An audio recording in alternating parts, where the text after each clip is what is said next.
menit, Prof. Dan nanti akan langsung disusul tanya jawab. Kemudian yang kedua adalah Dr. Wawan, demikian biasanya dipanggil Dr. Ahmad Suryawan, sama dengan Prof. Wawan. Ya, jadi Dr. Wawan nanti akan disusul dengan pembicara sebagai pembicara yang kedua. Dr. Wawan nanti mungkin sekitar 30 sampai 45 menit Dr. Wawan. Kemudian kita akan susul juga dengan tanya jawab. Nanti semuanya dari awal akan dipimpin oleh Prof. Supianto, Prof. Pi, gitu biasanya kita memanggil beliau seperti itu. Baik, kita akan langsung menuju ke acara utama, yaitu webinar Sahabat Taat dengan sharing knowledge yang kelima. Moderator kita pagi hari ini sudah siap, Profesor Dr. Supianto, spesialis anak konsultan. Prof. Pi, waktu saya serahkan kepada Prof. Pi. Ya. Monggo. Terima kasih, Dr. Mira, atas kesempatan pada forum ini. Secara serial sudah kelima, nanti menjelang ke-6 tiap bulan tadi diberitahu saya. Dan juga sebelum mulai kita salam dulu pada yang di sini, Prof. Mugarika dari Yogyakarta. Dulu pembimbing saya juga sama Prof. Prof. Wawan, terus ada Dr. Amin di sini, semati murid-murid kita juga, ya. Selamat datang, selamat menikmati. Siap, Prof. Siap, Prof. Oke, ini kita akan mulai saja. Topik sudah dijelaskan Dr. Mira tadi. Kita akan mendengarkan mengenai topik mengenai DSD ini dan neglected genetik di sini ya. Jadi ini kelihatannya kan susah ya memang. Ini Prof. Sultan akan membuka ya supaya kita lebih mudah memahaminya dan kita berkepentingan sekali dokter anak ini. Karena ini kelainan-kelainan yang bagaimana akan kita mendapatkan cara diagnosisnya, gejala klinisnya bagaimana, pemeriksaan yang jenisnya sejauh mana bisa dipakai dan nanti barangkali ada pendekatan pengobatannya bagaimana. Dan the future-nya di anak-anak yang mendapat kelainan itu bagaimana. Saya kira waktunya sudah kita akan mulai saja. Panjenengan waktunya 45 menit tadi ya. Sampai 1 jam. Saya share screen ya. Monggo Prof. Silakan. Kita nikmati.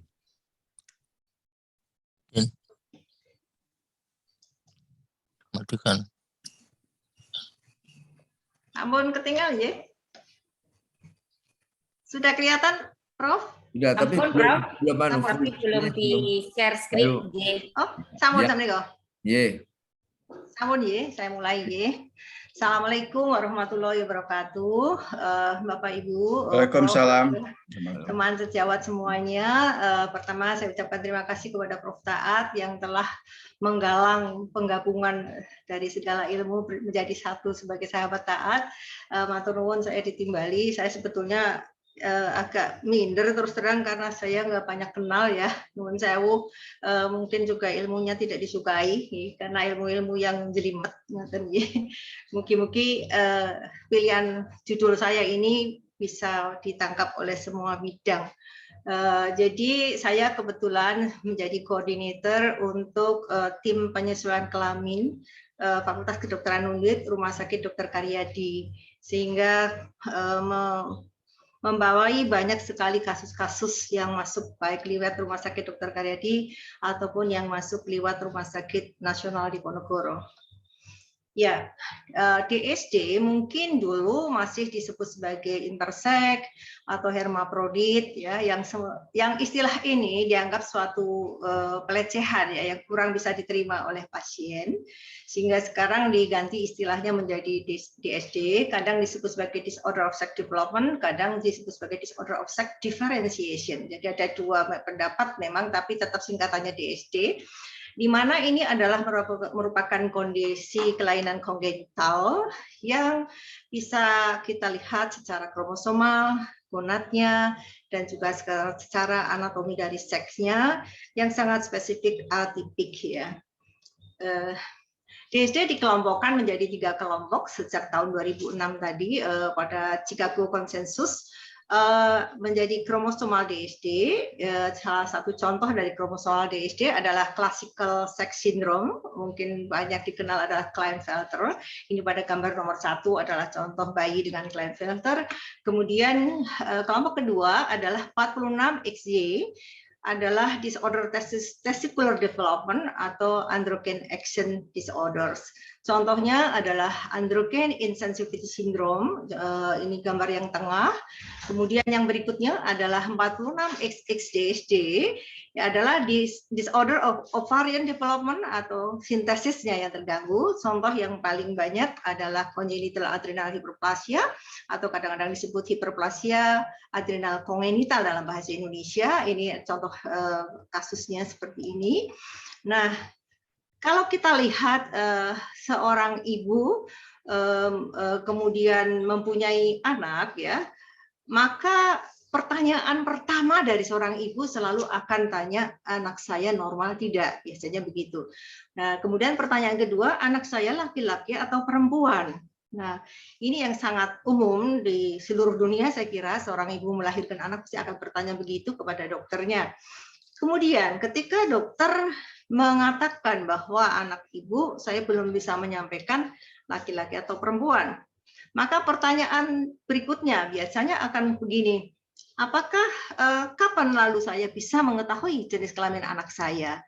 Nah, kalau sudah kayak gini, ini betul-betul tantangan buat seorang dokter, ya, baik dokter obgyn mungkin atau dokter anak atau mungkin bidan, ya.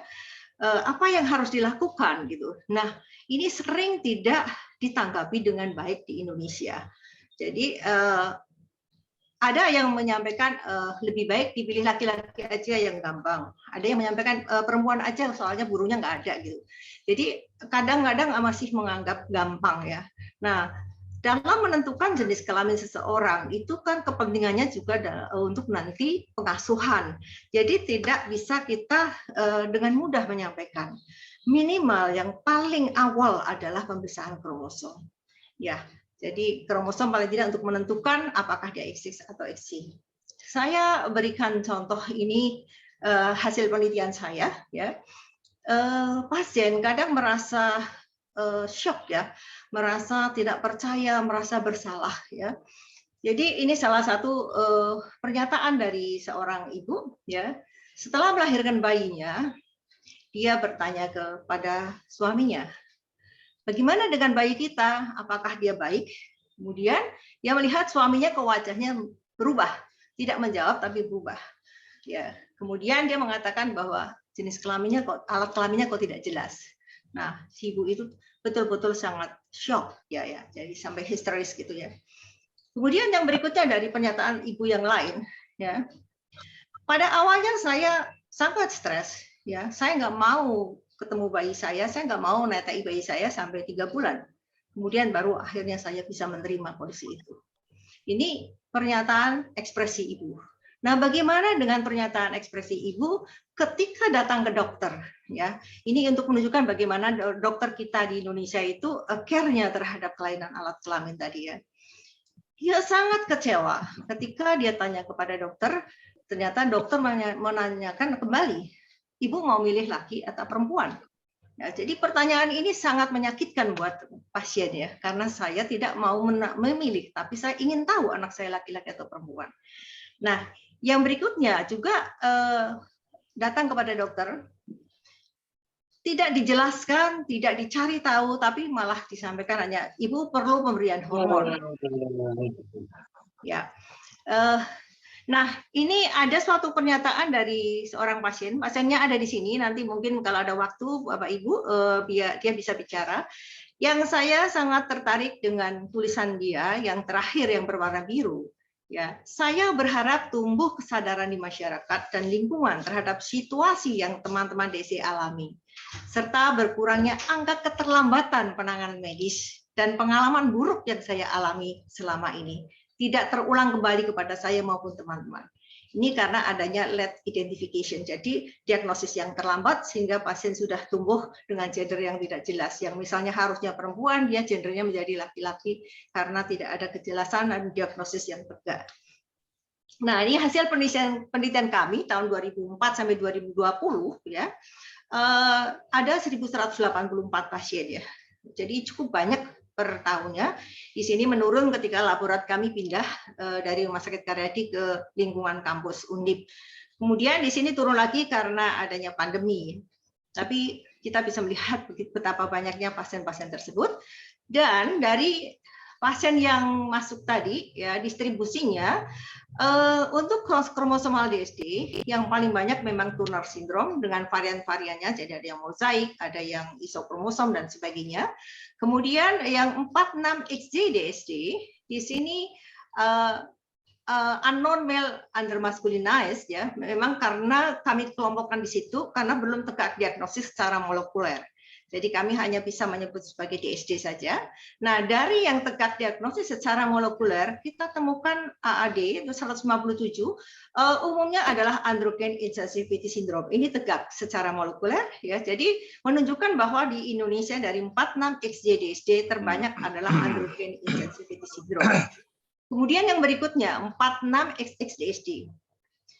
Ini terbanyak di sini memang ada 131 adalah gangguan Mullerian, terutama adalah MRKH. Ini pasiennya biasanya datang dari bagian obstetrik ginekologi karena datang dengan primary amenorrhea biasanya, tetapi sebetulnya karena ini masih tidak tegak diagnosis ya, sebagian belum tegak diagnosis secara molekuler. Jadi ini ada hasil penelitian kami yang sudah publish.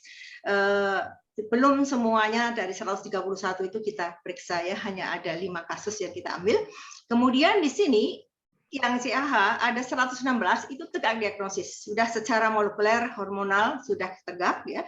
Jadi dari 46XX kesimpulan kami terbanyak adalah congenital adrenal hypoplasia. Jadi cukup banyak, ini mungkin tugasnya dokter anak ya, karena biasanya datang di sana. Nah, ini adalah congenital adrenal hypoplasia, Bapak Ibu. Kita lihat pasien ini datang terlambat ya. Jadi dia masih sebagai perempuan, tapi memang jadi gender dysphoria ya. Dia bingung dia laki atau perempuan. Ya, dia punya introitus vaginae, tapi ada klitoris hipertrofi yang mirip dengan penis. Nah, congenital adrenal hypoplasia sendiri dikelompokkan menjadi yang salt washing sama yang simple virilising ya. Yang umumnya datang ke kami adalah yang simple virilising. Karena kalau salt washing biasanya sudah ditangani oleh dokter anak karena kondisinya sejak lahir sudah tampak. Kemudian di Indonesia memang gold standarnya adalah dengan pemeriksaan hormon 17-OHP kalau yang meningkat ya, walaupun testosteron dan androstenedion juga meningkat, tetapi biasanya yang paling penting adalah 17-OHP. Pemeriksaan gen bisa juga dilakukan, tapi di Indonesia memang fasilitasnya tidak memungkinkan ya. Kalau kami dalam riset kami lakukan ini terbanyak memang dengan CIP21 mutation ya, hanya beberapa kasus yang dengan 11 beta mutation. Kemudian problemnya dari kasus-kasus ini adalah mereka sering datang terlambat. Ya. Kita tidak tahu terlambatnya karena ketidaktahuan dari pasien, ketidaktahuan dari dokter, karena merasa tabu, malu, tidak mau datang berobat, atau alasan finansial. Karena tidak ada dana, bukan dana untuk berobat, dana untuk transportasi pun tidak ada, sehingga dia nggak akan datang berobat. Ya. Sehingga banyak dari mereka tidak berobat sampai ketika anak itu mulai tahu bahwa dirinya kok berbeda dan protes untuk berobat, baru dibawa ke dokter. Nah, problem yang lain adalah hidrokortison tidak tersedia di Indonesia ya pada saat kami masih awal-awalnya. Sekarang sudah ada ya. Nah, sehingga kami akhirnya membuat proposal kepada Menteri Kesehatan, Bu Nafsiah ya, dan juga ke BPOM. Nah, Bu Nafsiah sangat care sekali mungkin karena beliau juga dokter anak ya. Lalu beliau meminta kami melakukan suatu seminar di Semarang yang mana membahas tentang ini. Lalu kami mengadakan dan Bu Nafsiah datang dan bisa ketemu dengan para pembicara asing yang kebetulan kolaborator kita dalam penelitian DSD. Sehingga kemudian muncullah ini hidrokortison yang diimpor, special access scheme. Jadi dengan skema special access, akhirnya hidrokortison tersedia di Indonesia pada waktu itu. Ini surat tahun 2014 ya, seingat saya tersedia di RSCM tahun 2016.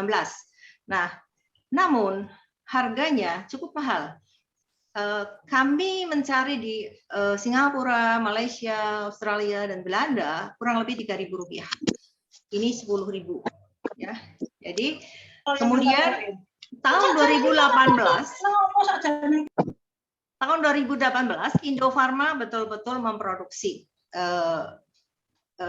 yang namanya Genison, ya. Di sini indikasinya macam-macam termasuk alergi dan sebagainya. Cuma kita lihat dari tulisan Genisonnya sendiri ada tanda laki dan perempuan. Jadi sepertinya ini suatu sign bahwa ini untuk pengobatan DSD.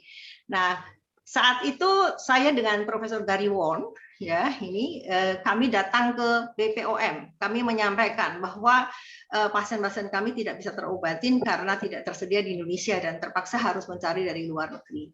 Nah, BPOM meminta kita membuat proposal dan sudah kami sampaikan, dan akhirnya karena bisa ketemu Bu Nafsiyah Boy, Menteri Kesehatan, baru berhasil tersedianya obat ini sampai sekarang. Sayangnya juga harganya 10.000, ya, walaupun buatan Indofarma. Untungnya di cover oleh BPJS. Jadi sekarang pasien-pasien sudah lumayan bisa dibantu. Ya, ini harganya 10.000.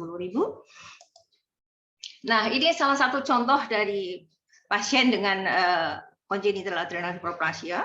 Ya. Kalau yang tadi gambarannya jelas ada introitus vaginae. Kalau yang ini betul-betul fusi, kedua labiomayornya fusi. Nah, ini yang lebih membingungkan lagi, karena kromosomnya XX, tapi eksternal genitalnya seperti laki-laki. Nah, pada pedigree ini adalah pasien yang ini, ya, yang seperti laki-laki, sedang yang anak pertamanya seperti perempuan, sehingga bisa kami usahakan untuk gendernya perempuan. Sedangkan 3 yang lain kromosomnya juga 46XX, tapi orang tuanya meminta dia sebagai laki-laki, yang ini yang kedua juga sebagai laki-laki, kemudian yang terakhir bayi baru lahir masih tidak mau kita beri penjelasan bahwa anak bapak itu adalah perempuan. Tetapi buat kami sendiri juga membingungkan. Kalau kami treatment, kami beri obat, mungkin dia akan menstruasi karena dia punya struktur uterus dan ovarium. Cuma ada fusi. Jadi ini suatu pekerjaan yang lebih berat. Makanya sampai sekarang ternyata pasien ini juga akhirnya memilih menjadi laki-laki. Ya, jadi di sini penentuan jenis kelamin anaknya ditentukan oleh orang tua. Jadi kami sebagai tim itu hanya bisa memberikan informasi dan penjelasan atau konseling genetika bagian pekerjaan saya. Namun pasien ini tetap didominasi oleh orang tuanya. Ya, ini masih sambungannya tadi sudah saya sampaikan. Saya kira saya tinggalkan saja. Nah, ini gambaran dari pasien congenital adrenal hyperplasia yang datang terlambat dan sudah terlanjur menjadi laki-laki, dan kami memberikan informasi bahwa Anda perempuan, dia tidak mau, dia tetap ingin jadi laki-laki, ya. Yang satunya sopir, yang satunya adalah kerja di tukang batu, ya. Tapi dia tetap tidak mau berubah menjadi perempuan. Dan belakangan ini mereka melaporkan mereka sudah mulai mempunyai pacar perempuan, dan ternyata mereka kesakitan. Karena kalau ereksi itu kan sebetulnya bukan penis, ya, jadi juga ada korde yang melengkung penisnya sehingga dia kesakitan yang luar biasa. Nah, tim dari Belanda datang ke Indonesia, mereka dilakukan operasi, diberi protesa bagian bawah dari penisnya sehingga kalau ereksi dia bisa lurus, bisa tidak nekuk, gitu ya. Ini pertama di Indonesia saya kira waktu itu. Kemudian yang berikutnya DSD yang lain, tadi yang saya sampaikan adalah 46XX, sekarang yang kromosomal DSD adalah yang saya ambilkan contoh di sini, kelainan kromosom adalah 46XX dan 46XY mosaicism. Nah, ini adalah pasien kami, ya, dia 16 bulan datang kepada kami, setelah kami periksa ternyata kromosomnya mayoritas memang XX, ya, 15% XY dalam penghitungan kromosomal, ya. Kemudian ditemukan adanya testis yang sebelah kanan, sedang yang sebelah kiri tidak ada. Kemudian kami waktu itu mendiagnosis sebagai gonadal dyskinesis, ya, dengan phallus atau penisnya yang 3,3 cm. Kemudian semua hormonnya rendah, ya LH, FSH dan testosteronnya rendah, tetapi anehnya HCG-nya positif sehingga testisnya masih sedikit fungsional. Kemudian ternyata pasien ini sudah melakukan operasi untuk hipospadia sudah 2 kali di rumah sakit daerah tanpa diagnosis, ya, dan masih tetap bocor, makanya datang ke rumah sakit Dr. Karyadi.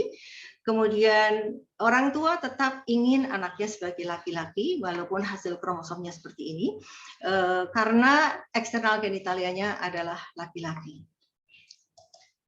Kemudian kita sudah merencanakan mau melakukan laparoskopi untuk melihat posisi dari testis, apakah normal ataukah atrofi.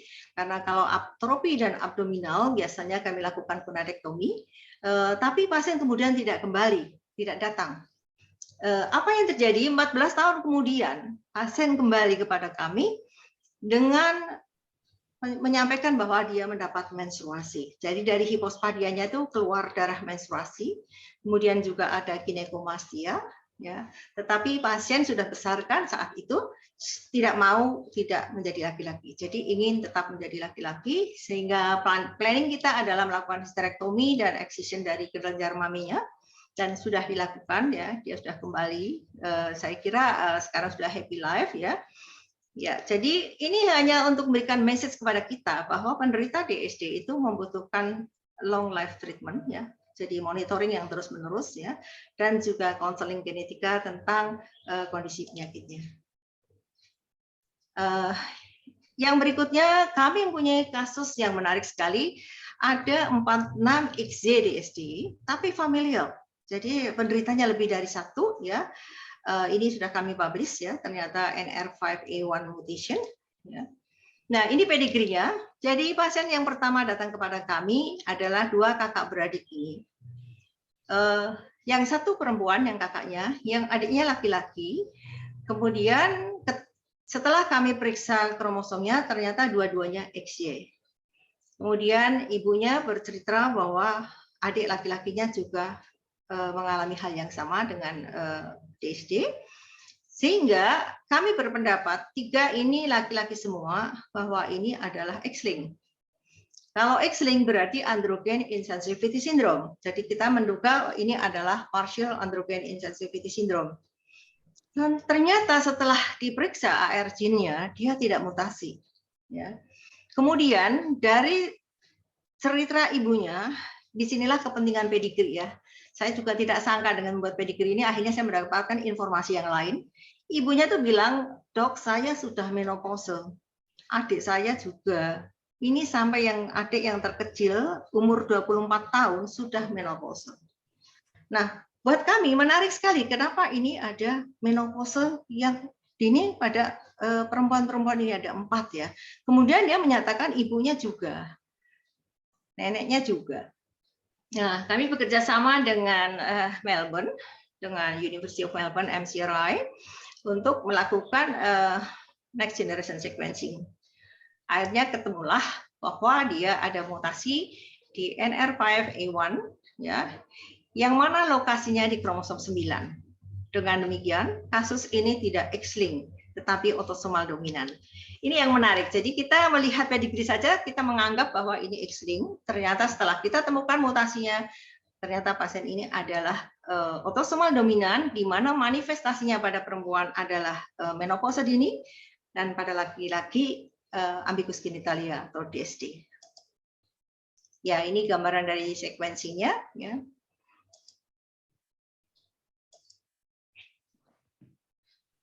Ya.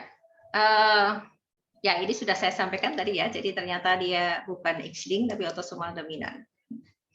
Lalu yang berikutnya yang tadi saya sampaikan bahwa paling banyak di Indonesia adalah androgen insensitivity syndrome. Ini adalah 46 XZ DSD. Ya, ini kami sudah publish juga dengan multi center study dengan beberapa negara. Ya, ini salah satu karikatur yang saya dapatkan. Misalnya informasi tentang KAIS. Jadi androgen insensitivity syndrome itu dikelompokkan menjadi partial androgen insensitivity syndrome dan complete androgen insensitivity syndrome. Kalau yang complete, testosteronnya benar-benar tidak bisa ditangkap sehingga dia lahir dengan genitalia perempuan, eksternal genitalia perempuan, bukan internalnya, eksternalnya yang perempuan ya. Nah, ini ada karikatur sampai kalau Anda mempunyai fenotip perempuan, berarti Anda adalah yang PAIS, yang komplit. Kalau yang PAIS, fenotipnya meragukan antara laki dan perempuan, tapi lebih cenderung ke arah laki-laki. Kami bawakan contoh ini. Seorang perempuan 19 tahun, ya, dia datang berobat bukan karena sakitnya yang ternyata KAIS, tetapi karena primary amenorrhea. Jadi karena dia tidak mens, dia datang berobat. Jadi umumnya pada androgen insensitivity syndrome yang KAIS itu akan datang terlambat karena lahir seperti perempuan normal, orang tua tidak menyadari. Sedangkan kalau yang PAIS karena adanya amicus genitalia biasanya pasien sudah akan membawa ke dokter. Nah, pada waktu kami buat pedigree seperti ini, dia menyatakan saudaranya juga sama kondisinya dengan dia. Kemudian kita lihat ada gonad di inguinal, ya, di sebelah kanan dan kiri. Kemudian karyotype-nya 46XY. Kami sudah mendiagnosis bahwa ini kira-kira KAIS karena karyotype-nya 46XY. Kemudian testisnya sudah dilakukan orkidektomi, ya. Ya, kita melihat adanya scar di sini. Saya tanya kok ada bekas operasi. Ternyata dia waktu kecil pernah dioperasi, ya. Dia 2 tahun, ketika umur 2 tahun diduga oleh dokter sebagai hernia inguinalis sehingga dilakukan operasi. Ini Bapak Ibu Profesor Dokter dan teman-teman sejawat semua, kejadian ini sering terjadi ya. Jadi mungkin informasi ini penting sekali untuk disampaikan kepada dokter bedah anak terutama ya. Jadi kasus-kasus hernia inguinalis harus hati-hati. Apakah ketika dibuka betul-betul itu adalah usus atau testis ya. Jadi sudah dilakukan operasi, tetapi tidak ada penjelasan bahwa itu bukan hernia. Kemudian dioperasi lagi umur 11 tahun karena kesakitan ya, nampaknya ada enkarserasi. Ini di rumah sakit daerah ya, bukan dengan kami. Kemudian setelah kita temukan dia ternyata XY, kemudian akhirnya kita periksa gennya ternyata juga mutasi sehingga confirm sebagai androgen insensitivity syndrome yang komplit ya. Berikutnya sama juga kejadiannya, wanita 29 tahun, cantik, sarjana ya, yang mau menikah. Dia datang karena primary amenorrhea ya.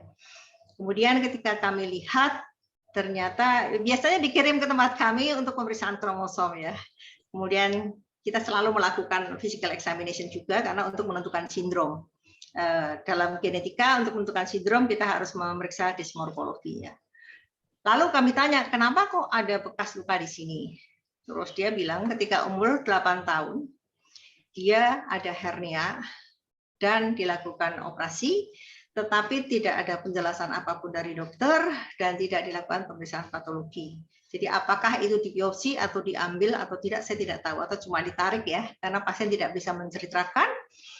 Tapi kami sudah langsung curiga jangan-jangan ini KAIS. Ya. Kemudian hasilnya, kemudian tannernya cukup baik, ada sedikit pembesaran payudara karena ternyata sudah mendapatkan treatment estrogen sebelumnya dari dokter lain ya.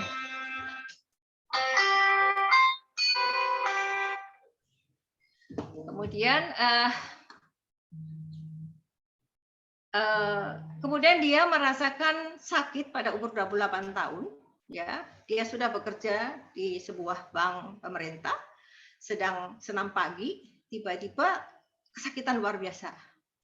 Kemudian dilarikan ke rumah sakit diduga sebagai torsi kista ya. Ternyata dilakukan biopsi di sini. Dilakukan biopsi, ditemukan adanya retotestis. Kemudian dikirim pada kami, ternyata hasilnya 46XY dan testosteronnya cukup tinggi ya, dan dia ingin tetap ingin tetap menjadi perempuan ya, karena memang eksternal genitalinya perempuan. Kami sendiri biasanya mendukung untuk jadi perempuan. Nah, ini dari pedigrinya, ini adalah pasien kami. Kemudian dia menceritakan bahwa saudara sepupunya juga sakit yang sama dengan dia, tetapi sudah meninggal dengan diagnosis kanker ovarium katanya. Tetapi pertimbangan kami berarti kankernya adalah sebetulnya mungkin seminoma testis, karena testisnya abdominal, tidak diambil sehingga mungkin berubah menjadi ganas. Kemudian dia punya saudara sepupu yang lain juga ternyata kami periksa positif juga, kemudian tantenya juga positif. Jadi kelihatan sekali di sini adalah X-linked karena semuanya XY dan semuanya gendernya perempuan karena tipe yang TICE bukan yang PICE. Dan ini kami publish di Investigative Surgery. Ya. Kemudian yang berikutnya, ini yang PICE, yang Partial Androgen Insensitivity Syndrome. Pasien yang datang kepada kami adalah yang ini, umur 22 tahun, dengan mengatakan, dok saya ingin tahu sebetulnya saya perempuan atau laki-laki. Gitu. Karena tangan saya kok besar-besar, dan saya kalau main voli mesti menangan, dia bilang begitu. Terus kami buat pedigree, ternyata kasusnya ada beberapa. Lalu dua orang ini kami ambil duluan, kakaknya yang sudah 27 tahun. Nah, di sini saya ingin menunjukkan betapa terlambatnya diagnosis. Ternyata hasilnya XY, dan setelah melakukan, dari tim itu melakukan analisis psikologi juga, ternyata mereka ingin menjadi laki-laki. Ya, ini mutasinya ya. Mungkin. Nah, cerita berikutnya dari dua bersaudara ini yang kami periksa, sebetulnya dari hasil pemeriksaan seluruh keluarga, kami temukan tandanya adalah carrier. Kemudian anak lakinya positif juga, anak perempuannya carrier yang di sini dengan bapak lain tapi carrier. Kami ingin berikan konseling dan penjelasan kepada keluarga ini bahwa ibu putranya yang masih 8 tahun adalah carrier, tetapi ibu ini menolak, tidak mau datang, ya, jadi hanya memberikan darah kepada kami. Selanjutnya setelah hasil jadi, kita akan melakukan konseling post test. Dia tidak mau, sehingga tidak kami informasikan. Apa yang terjadi pada adik perempuan yang umur 8 tahun ini akhirnya menjadi wanita dewasa dan menjadi orang yang sudah punya posisi cukup baik. Dan punya anak pertama laki-laki normal, yang kedua anaknya perempuan, ini pasiennya tidak normal. Dia terkejut karena dia tidak tahu bahwa dirinya adalah carrier. Kemudian saudara sepupunya di sini yang memberitahu, oh, jangan-jangan kamu kayak saya, anak kamu kayak saya, jangan-jangan. Akhirnya dibawa ke kami dan benar dia mempunyai mutasi di gen AR-nya. Jadi disinilah ketidakberhasilan dalam memberikan konseling genetika kepada keluarga ini karena dia menolak dan kami meninggalkan begitu saja dan akhirnya datang kembali sudah punya anak. Dan ibu ini ketika diberitahu bahwa Anda itu carrier dari hasil tes yang berapa tahun yang lampau, dia sangat terkejut karena dia tidak tahu. Kemudian ini adalah gambar sequencingnya Bapak Ibu. Ini kita lihat di sini G-nya berubah menjadi A, ini adalah G. Kemudian sequencingnya di sini berubah menjadi A. Ya, jadi arginin berubah menjadi histidin. Ya, tampaknya hanya satu basa berubah telah menimbulkan kelainan yang cukup serius. Ya. Kenapa saya anggap sebagai neglected genetic disease ya? Karena dari pemerintah tidak ada peraturan yang jelas untuk sexual assignment pada bayi lahir dengan ambiguous genitalia. Jadi di beberapa negara-negara maju biasanya bayinya tidak boleh pulang dulu sebelum tegak diagnosis atau tegak gendernya ya. Jadi banyak pasien pulang dengan surat keterangan lahir yang tidak jelas, ada yang diperempuankan, ada yang dilakikan. Ada satu saya mengalami sendiri, lihat di plus minus perempuan. Jadi keterangan lahirnya plus minus perempuan. Akibatnya mereka tidak bisa membuat akte kelahiran, catatan sipil karena surat keterangan lahirnya yang tidak jelas itu. Dan ketika anaknya mau masuk sekolah, masuk TK, orang tua mulai kebingungan. Bagaimana gender anak saya? Bagaimana sekolahan meminta akte kelahiran? Nah, baru mereka datang kepada kami untuk memastikan gitu ya.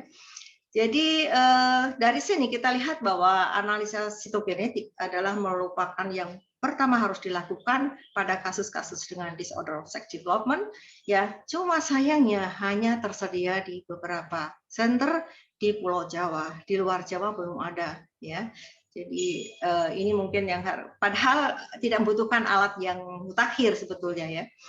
Kemudian pemeriksaan hormon dan molekuler sampai sekarang juga tidak selalu dilakukan karena tidak di-cover oleh BPJS ya, hanya beberapa hormon yang bisa di-cover oleh BPJS ya. Kemudian pemeriksaan sitogenetik juga beberapa di Rumah Sakit Karyadi kadang-kadang bisa dengan melalui komite medik dirapatkan berhasil masuk BPJS ya, tapi tidak semuanya.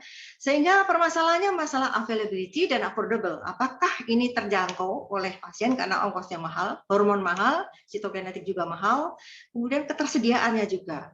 Hormon seperti 17-hidroksiprogesterone itu tidak ada di semua laboratorium. Sementara ini yang saya ketahui hanya ada di Prodia. Kemudian bagaimana kita mencegah terjadinya late detection ya, karena umumnya mereka adalah tidak menganggap sesuatu yang serius kelainan itu, atau mereka merasa tadi tabu saya sampaikan, jadi malu untuk datang berobat ya. Kemudian juga permasalahan finansial, kemudian masalah kekurangan sadaran atau kekurangan knowledge atau pengetahuan dari para personil medis sendiri gitu ya. Jadi terutama pada penolong persalinan ya. Kemudian yang berikutnya adalah pengasuhan, pola pengasuhan ya. Itu harus ditentukan melalui multidisiplin manajemen. Jadi yang kami lakukan di Semarang ini memang kami multidisiplin. Jadi dari endokrinologis anak, endokrinologis dewasa, kemudian genetik, kemudian psikologis, psikiatrik, ya, bedah anak, bedah plastik, ya, banyak anggotanya dari tim itu. Jadi kami menghadapi pasien bersama-sama, ya. Kemudian masalah early adjustment atau tindakan operasi, ya. Kami mencoba untuk tidak melakukan segasik mungkin. Jadi gender boleh ditentukan, tapi operasi lebih baik ditunda. Kenapa demikian? Karena dalam perkembangannya kita tidak tahu anak nanti akan bertumbuh menjadi laki-laki atau menjadi perempuan. Karena di negara-negara maju sudah dilakukan seperti itu, akibat adanya ada published paper di Nature di mana anak menuntut orang tuanya telah melakukan dia disesuaikan sebagai perempuan dan ternyata dia lebih senang menjadi laki-laki. Nah, kami juga mempunyai forum komunikasi antara pasien, ya. Kemudian kami membuat suatu warung kecil di mana di situ untuk mahasiswa FK, tetapi pasien-pasien yang merasa kebingungan kami persilakan untuk datang ke sini ya. Sayangnya ketika kampus Undip total pindah di Tembalang, warung ini harus tutup. Ya, ini adalah pasien-pasien semua. Yang pada waktu ini psikologis bukan pasien, ini saya. Ini ada profesor dari Amsterdam University yang ingin memberikan workshop kepada pasien-pasien bagaimana dirinya untuk menerima kondisinya. Ini semua adalah pasien-pasien yang diberi workshop oleh profesor ini bisa ngomong bahasa Indonesia sehingga bisa memberikan informasi dalam bahasa Indonesia. Banyak dari mereka yang mahasiswa, sarjana, dan guru, dan beberapa yang masih SMA. Kemudian ini situasi kami menghadapi pasien. Ini adalah dua pasien kami. Ini urologis misalnya. Ini adalah pediatric endocrinologist, Dr. Asri. Saya kira banyak yang kenal beliau. Ini psikologisnya. Ini dokter bedah anaknya. Ini saya sendiri. Ini andrologis. Jadi kita bareng-bareng. Tergantung siapa yang siap datang ya. Jadi anggotanya sebetulnya banyak sekali, ini kebetulan tidak semuanya hadir. Jadi waktu menangani pasien kami bersama-sama dan ini gratis, for free ya, hanya pasien membayar tiketing di Rumah Sakit Karyadi. Nah, sementara ini kami masih melakukan kolaborasi dengan Erasmus, Profesor Stanford Drop, dan dengan Melbourne, Profesor Andre Sinclair, terutama untuk molecular diagnosis. Saya kira itu, saya menghadirkan pasien di sini. Apakah diizinkan kalau pasien itu untuk berbicara sedikit? monggo Prof, silakan. Saya kira sangat baik sekali. Oke, saya stop share dulu. Tata ada di sini ya? Tata. Ya, Prof. Kedengaran suara saya, Prof? Tata ingin menyampaikan sesuatu, silahkan. Bagaimana perasaan Tata? Iya. Selamat pagi semuanya. Terima kasih Profesor Sultana sudah mengundang saya. Jadi sepengalaman saya didiagnosis atau bertemu dengan ahli itu di usia 19 tahun. Dan kakak saya sendiri di usia 21 tahun. Emang agak sedikit kebingungan di saat kita menjalani kehidupan tanpa adanya kejelasan gitu ya.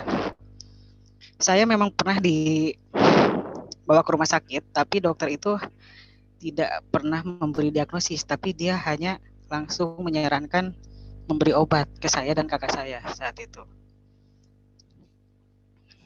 Setelah itu saya nggak berani lagi ke dokter dan orang tua saya nggak berani juga membawa saya ke dokter. 19 tahun saya bertemu dokter itu saya mencari sendiri ya, tanpa ada bantuan orang tua maupun keluarga di sini. 19 tahun saya ketemu dokter, selama 19 tahun itu saya merasakan ya gejolak yang cukup parah gitu kan. Dengan ketidakjelasan pada diri saya gitu. Tapi akhirnya saya ya alhamdulillah sekarang sudah ada kejelasan. Saya congenital adrenal hyperplasia dan saya menentukan sebagai perempuan di sini. Dan sayangnya masih banyak teman-teman saya di luar sana yang mereka masih belum tahu kejelasan atas dirinya. Karena kenapa saya bilang begini? Karena di luar dari RSND maupun RS Karyadi, di luar dari Undip sendiri, saya bertemu teman-teman yang mereka bahkan tahu saya dari YouTube gitu kan, tahu saya dari media sosial, menghubungi saya, minta bantuan, bahkan minta penguatan juga gitu. Dan beberapa di antaranya pernah saya sarankan untuk ke dokter, tapi tidak ke Semarang karena posisinya jauh waktu itu. Jadi dia lebih dekat ke RSCM ke Jakarta. Ya semoga saja ke depannya ada tidak terjadi hal-hal yang saya alami gitu. Karena hidup dengan ketidakjelasan atau kesimpang siuran itu nggak enak banget ya. Dan semoga ada titik cerah untuk kawan-kawan, terutama yang belum mengetahui tentang kejelasan dirinya. Terima kasih.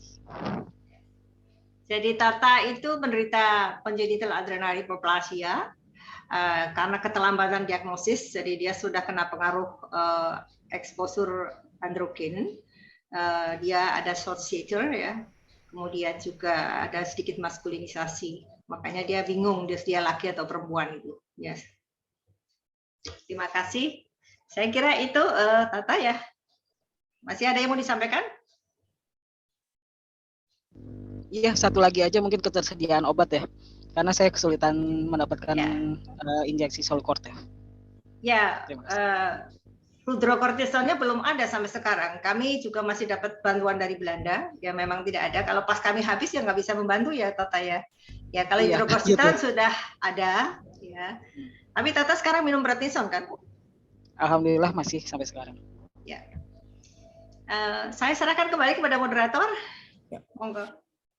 Terima kasih Prof. Sultana. Terima kasih Tata atas penjelasannya yang orang langsung mengalaminya, bagaimana suka dukanya, penderitaannya yang tetap akan dipantau dan dibantu oleh timnya Prof. Sultana ya.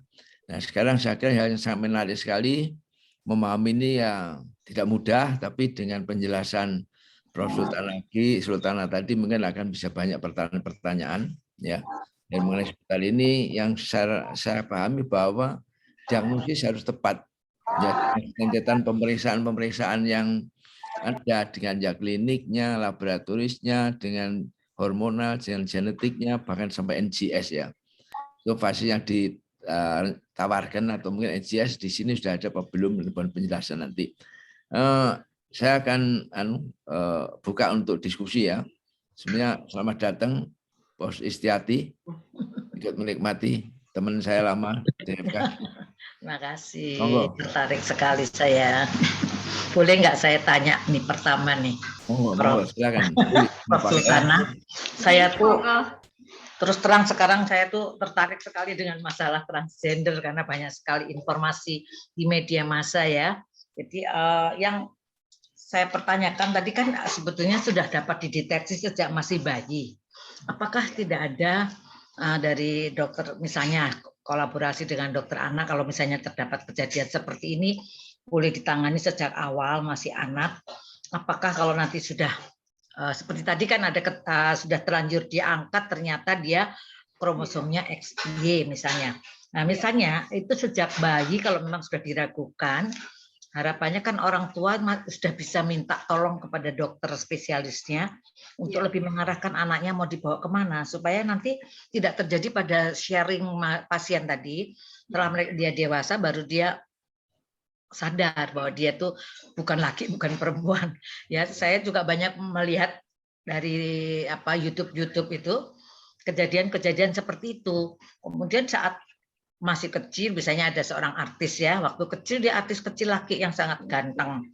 Sekarang dia sudah merubah diri menjadi perempuan, kemudian tinggal di luar negeri, dan ini informasinya siap menikah dengan bule gitu ya. Lalu ada beberapa lagi dari negara kita. Yang saya pertanyakan, apakah sebaiknya sejak dini sudah dilakukan pemeriksaan ini? Jadi mungkin tidak tahu pada saat bayi, apa benar-benar dia pria, apa wanita. Lalu misalnya sarannya pada saat bayi, apakah sebaiknya semua itu dilakukan pemeriksaan kromosom dulu supaya dari awal sudah bisa ketahuan. Oke, yang kedua berbicara tentang genetik sangat luar biasa tadi ya dari pedigree yang Prof tampilkan itu sangat terlihat bahwa ada faktor keturunan yang kuat ya. Entah itu nanti sebagai penderita 100%, 50% atau hanya karier ya. Tapi dalam hal ini apakah sudah bisa dengan perkembangan keilmuan sekarang ini sudah ke arah genom ya proteomik dan genomik apakah sudah bisa ditetapkan dari awal. Jadi sehingga perlu dilakukan terapi yang lebih tepat ya. Nah, lalu yang ketiga faktor maaf ini ya dari aspek sebetulnya banyak sekali pertanyaan saya, tapi mungkin waktunya juga terbatas. Maaf kalau saya boleh bertanya dari aspek agama. Di agama apapun itu sering disebutkan Tuhan hanya menciptakan laki-laki dan perempuan ya. Kalau memang terjadi hal seperti ini, bagaimana menurut Prof Sultana? Itu aja. Terima kasih. Sangat menarik materi ini.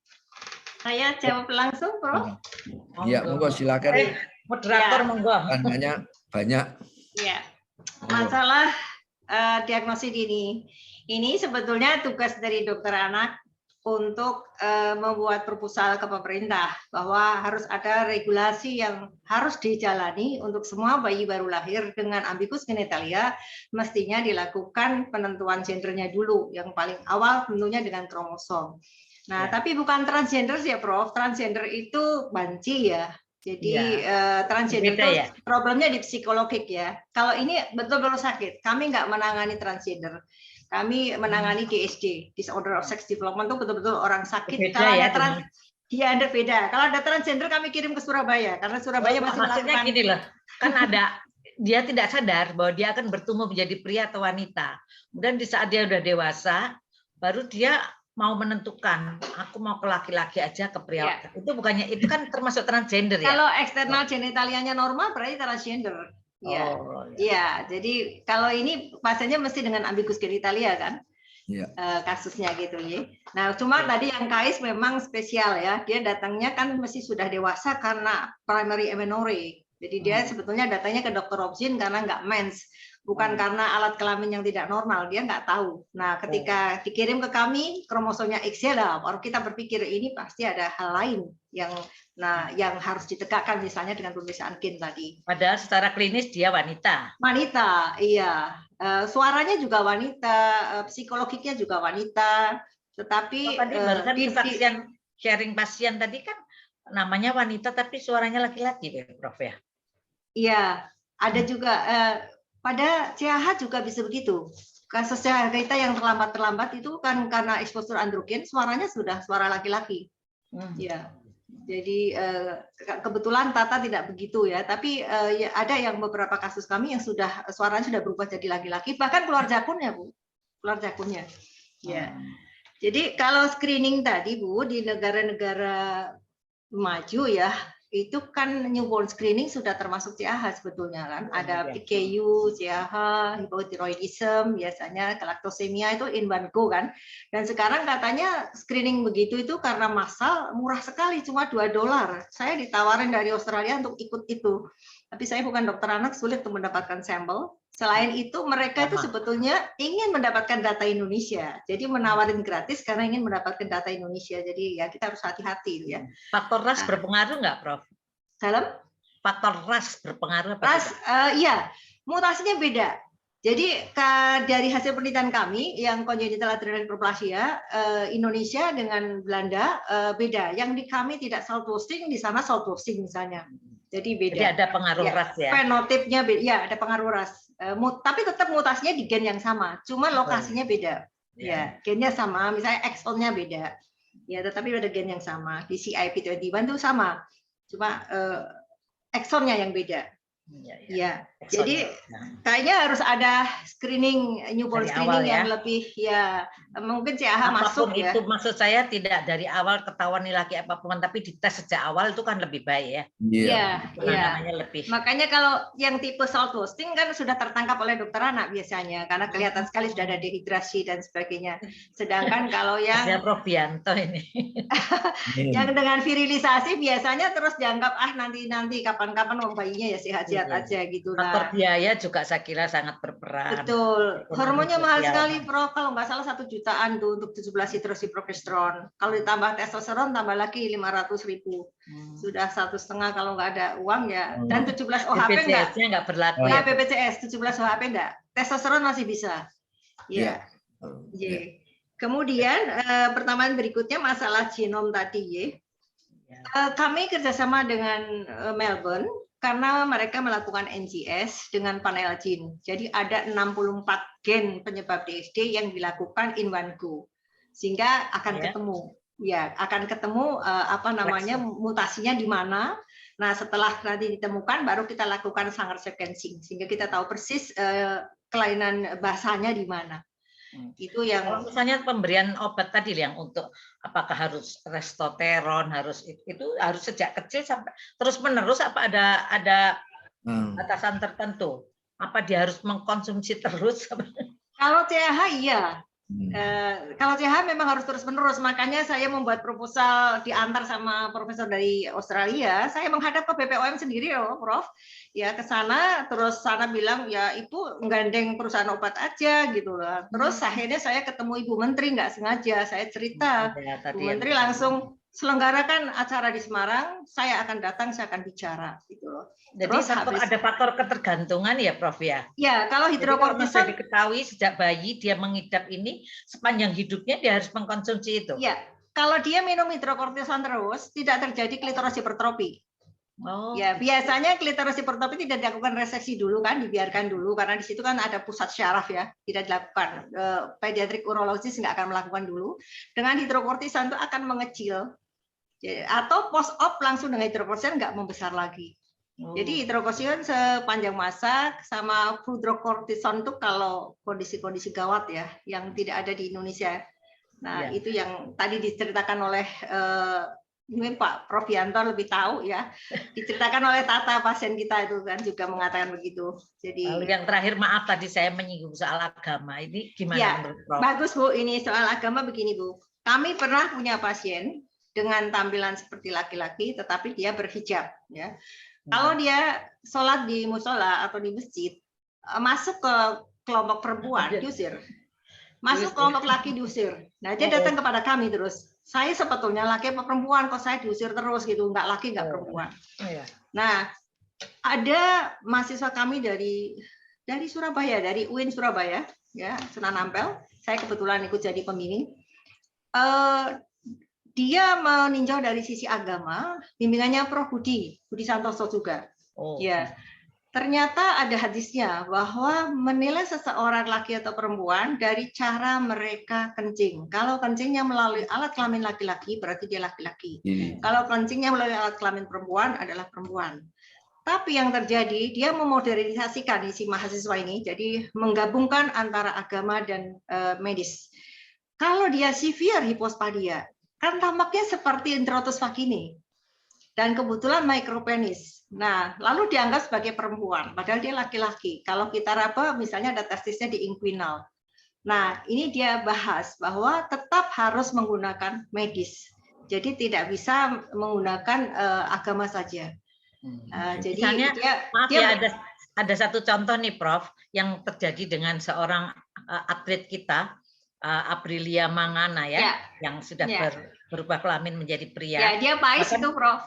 Ya, sekarang dia bahkan udah bertunangan ini. Kira-kira kedepannya dia sebagai laki-laki sempurna apa enggak itu?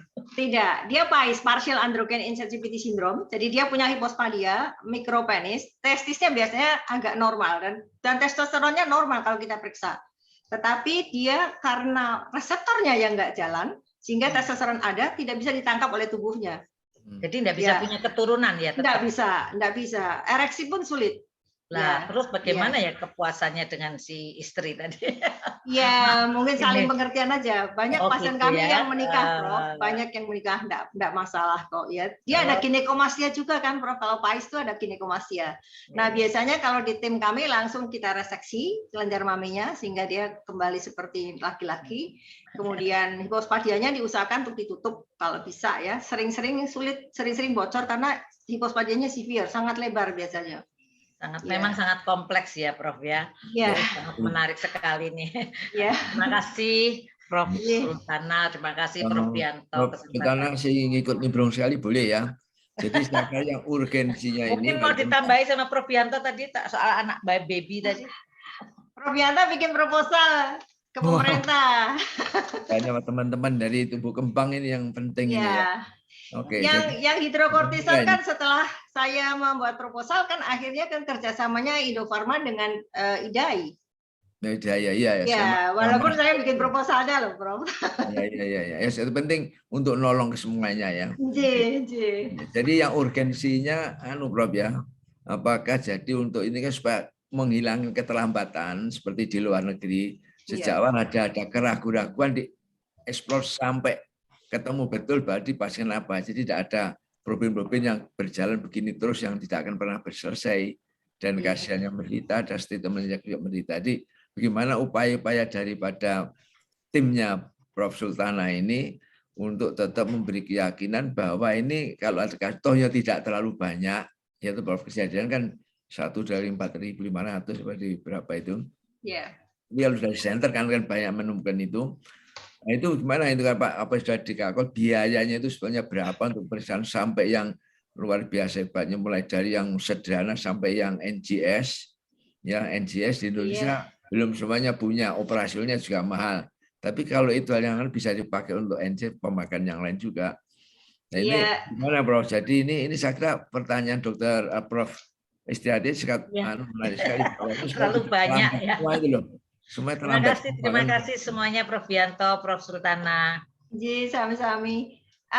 Makanya kami kerjasama luar negeri, Prof. Karena NGS-nya di Melbourne gratis. Ya, jadi nggak bayar. Kemudian hidrokortison waktu di Indonesia belum ada, kami dapat supply terus dari Belanda. Kalau epidemiologinya gimana, Prof? Faktor budaya berperan nggak?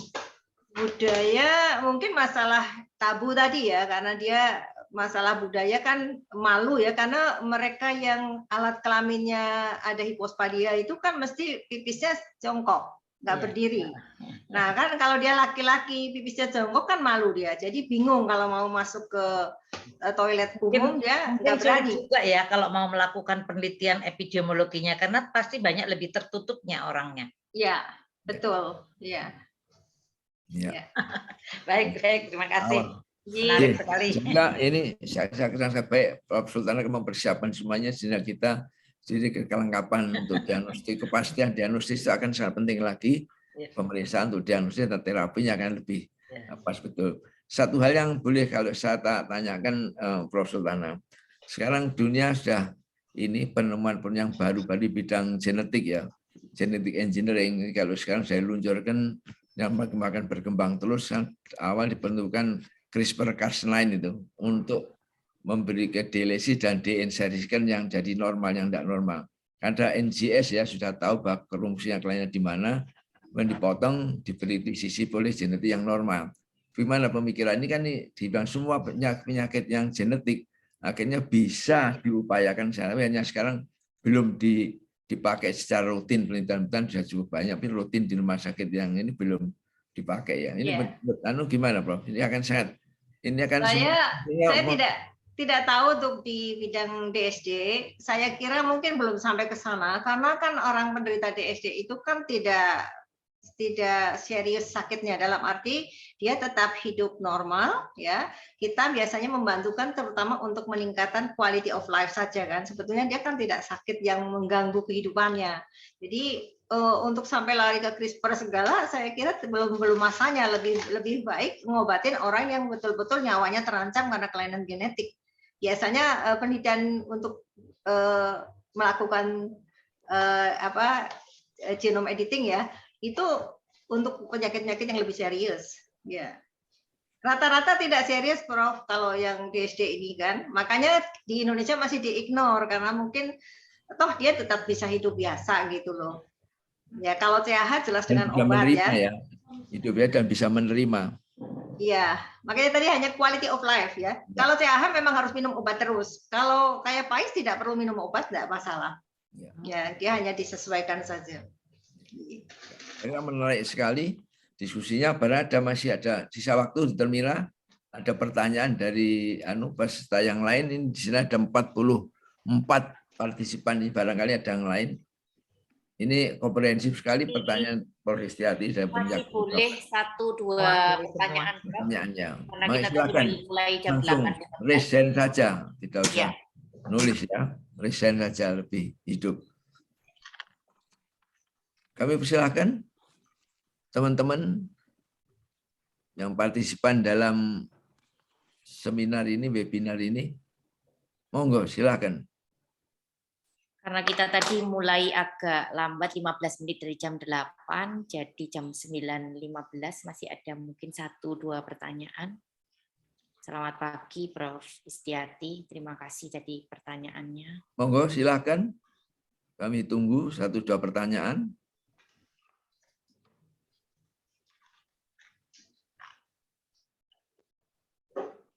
Ini ada satu pertanyaan,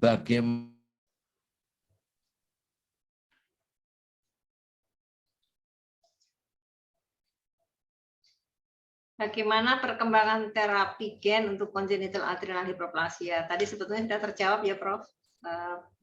Bagaimana strategi mengatasi defek genetik terutama pada gen CFD yang menjadi etiologi pada luar biasa. Ya, sorry kok tahu-tahu terlempar ini. Ini sudah ditanyakan Prof tadi ya. Ya. Jadi semuanya sudah tadi. Ya. Lainnya ada yang pertanyaan? Yang lainnya? Disimpan dulu mungkin nanti. Ya, ada nanti kita tebus lagi barangkali. Ini karena untuk waktunya juga sudah hampir pas. Ini saya kira kita tutup untuk sesi yang pertama ini dengan mengucap alhamdulillah berjalan lancar sekali, diskusinya sangat exciting, lively. Matur nuwun Prof. Sultana. Pas bukan acara dan menyampaikan semua, berarti dokter-dokter nanti ada penyakit itu mengirimnya tidak terlambat, Bapak bisa ada center yang memang menangani di Semarang, jadi akan lebih cepat mengetahuinya orang-orang di awam. Dan sosialisasi Prof ini bagaimana sosialisasi itu dengan informasi media sosial kan luar biasa, tidak cara bagaimana memberikan informasi. Be careful, hati-hati anak-anak yang kurang ini ada sekiranya apa yang bisa dihubungi, cuma saya kira ada. Sudah, kami sudah membuat brosur-brosur juga, Prof. Iya. Media sosial media, saya kira akan komunikasi akan secara menyeluruh. Maaf, terutama nih masukan nih, bagaimana supaya mereka-mereka yang mengidap ini tidak lagi merasa malu untuk berobat, untuk terapi, sehingga artinya secara epidemiologi sudah bisa diteliti juga ya, faktor genetik, faktor ras tadi. Yang sudah menjadi pasien kami akhirnya psikologinya bagus sekali, Prof. Oh, baik, ya, itu bagus sekali. Ya. Namanya ya. Mungkin Tata masih di sini, Tata bisa sampaikan? Ya, Prof, masih. Ya, silakan Tata. Bagaimana keadaan sekarang setelah ketemu kita? Aha. Ya, mungkin lebih percaya diri ya. Lebih percaya diri, jadi lebih ya kebetulan saya juga di Unip kan ada psikolognya ya, Bu Anas. Gitu. Saya tetap koordinasi sama beliau tentang tim kami ada Dr. Anastasia, kebetulan PhD-nya juga di Rotterdam dengan Erasmus ya untuk bidang DSD, sehingga beliau sangat ahli sekali untuk analisis psikologiknya pada penderita DSD. Ya, dan beberapa kali juga teman-teman saya yang di luar dari pasien yang ditangani oleh Prof. Sultana, terkadang saya arahkan ke Bu Anas untuk terkait psikologisnya gitu.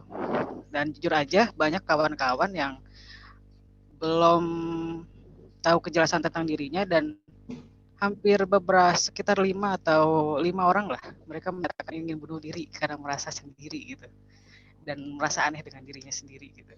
Tapi setelah saya beri penguatan dan saya arahkan ke Bu Anas, akhirnya mereka lebih baik secara psikologisnya dan lebih optimis untuk menjalani hidup gitu. Terima kasih. Ya. Terima kasih Tata sudah menyampaikan ini hal yang dialami, pengalaman-pengalamannya. Saya kira untuk sesi pertama kita selesai. Terima kasih. Aplaus untuk Prof. Sultana yang sudah membawakan dengan baik. Ya, jadi ini sangat bagus sekali kalau deteksi dini ya. Jadi diupayakan yang paling baik untuk mengurangi semua yang akibat yang terlambat-lambat itu sejak awal tadi saya tekan lagi untuk di screening pada waktu bayi sebelum lahir ada kecurigaan langsung sampai intensif betul. Oke, saya kira demikian. Aplaus untuk Prof. Sultana. Ini tidak bisa aplaus ya begini. Oke. Sekarang matur nuwun Prof. Sultana. Sekarang kita mencapai sesi kedua. Dr. Ahmad Suryawan akan membawakan topiknya, beliau dari tumbuh kembang ya. Dan ini mengenai judulnya tadi sudah Dr. Mira sampaikan, Tiny Spontaneous Movements in the Newborn and its Big Impact on Cognitive in the Future. Saya kira penting lagi nanti kita lihat yang disampaikan Dr. Suryawan.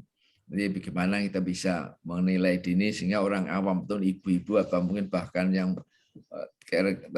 merawat bayi-bayi itu, suster-suster itu bisa memahami sehingga tidak ada keterlambatan. Mengingat judulnya saja sangat akan menentukan bagaimana kelanjutan daripada kehidupan ini. Kalau yang tidak terdeteksi itu hal yang memang susah ya, karena tiny ya, ini spontaneous movement itu, general movement. Fidgetnya Dr. Swan akan mengelaborasi lebih jauh sehingga kita akan lebih jelas dan langkah-langkahnya gimana dari pediatri sosial untuk menyelesaikan hal yang ada kurang bisa dipahami masyarakat awam. Kami silakan Dr. Suryawan, waktu Anda.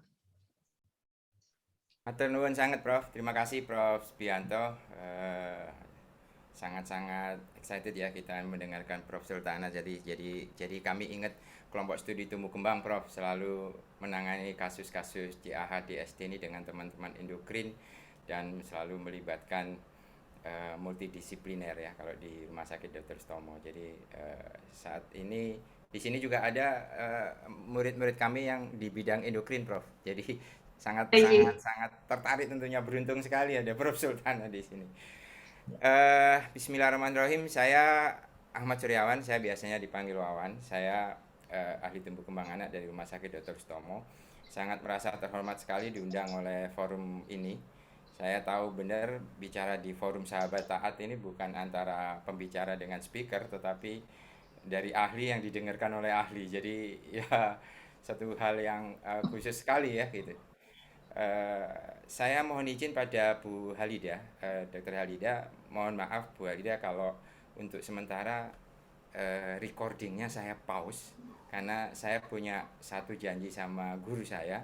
Di sini nanti dalam presentasi saya ada beberapa video yang memang tidak bisa di-sharingkan kalau dalam hal yang bukan ini, sehingga Bu Halida kalau diperkenankan saya pause recordingnya supaya nanti saya bisa menampilkan video-video tersebut tanpa harus direcord oleh orang lain. Jadi karena ini ada sesuatu mengenai inform consent dan lain-lainnya. Mohon perkenan. Sudah dapat didiagnosa melalui GM-nya tadi bahwa anak ini akan mengarah kepada sesuatu yang lebih baik. Apakah kemudian kepada orang tuanya bisa disarankan untuk anak ini memiliki GM seperti ini skornya, evaluasinya, sehingga dia dapat digerakkan misalnya ke arah anak yang jenius, sebaiknya bla bla bla, misalnya seperti itu. Lalu untuk anak, maaf ini saya berbicara tentang anak yang autis. Saya melihat banyak sekarang di YouTube itu, terutama dari YouTuber dari Malaysia, menampilkan anak-anaknya yang autis. Nah, di situ saya melihat apakah autis ini bisa juga dideteksi melalui GM tadi. Seandainya dapat, apakah kemudian bisa diarahkan atau diatasi perkembangan autisnya supaya tidak terlalu parah. Lalu yang saya lihat, anak autis ini kan sudah ada levelnya ya, ada levelnya, artinya saya melihat ada anak autis yang memang jadi anak pinter, tapi ada yang anak autis kemudian seperti anak mental retarded. Itu bagaimana nanti pengarahannya kalau melalui penilaian evaluasi GM dari sejak lahir. Lalu apakah pada anak kembar kedua-duanya bisa mengalami kelainan yang sama, misalnya autis juga. Ini ada satu YouTuber yang memasukkan anaknya itu kembar, dua-duanya autis ya. Kemudian sekarang udah remaja, jadi lucu, kepengen kawin gitu ceritanya. Apakah memungkinkan anak-anak seperti ini artinya secara seksual masih normal ya mungkin ya, tetapi dari perilakunya kan apakah memungkinkan begitu ya? Itu yang tentang itu. Kemudian yang saya ingin tanyakan adalah tadi disebutkan kualitas itu lebih penting dari kuantitas gerakan. Pak, kami mungkin kurang paham ya. Biasanya kalau orang Jawa bilang lahir kalau dia tidak bersuara, tidak bergerak itu artinya akan bertumbuh tidak baik. Itu dari visual ya, mungkin secara GM akan lebih teliti nanti ya. Itu apakah benar pendapat seperti itu ya? Lalu apakah itu juga menyangkut aspek kejiwaannya nanti ya? Lalu yang saya ingin tanyakan terakhir adalah tentang tadi kebetulan kok saya sudah menulis pertanyaan, ternyata sudah dijelaskan bahwa ASI tadi sangat berperan ya dalam pertumbuhan IQ atau kejiwaan dari seorang bayi. Nah, apakah kualitas ASI juga berpengaruh terhadap peningkatan kecerdasannya? Jadi, apakah kecerdasan ini juga nanti dipengaruhi oleh faktor nilai GM-nya? Itu saja mungkin dari saya. Terima kasih. Terima kasih, Prof. Istiati. Beritanya bombardir, bertanya-tanya banyak. Ya, karena ini bersambung. Sambung ya, komprehensif betul. Banyak wakili pertambangan dari dokter yang lain. Monggo, Dr. Suryawan, kamu mau jelaskan ini. Ya, terima kasih Prof. Kami tenggengen dengan pertanyaan bombardir Prof. Istiati ya, tapi saya happy gitu. Iya. Semoga terjawab ya. Betul.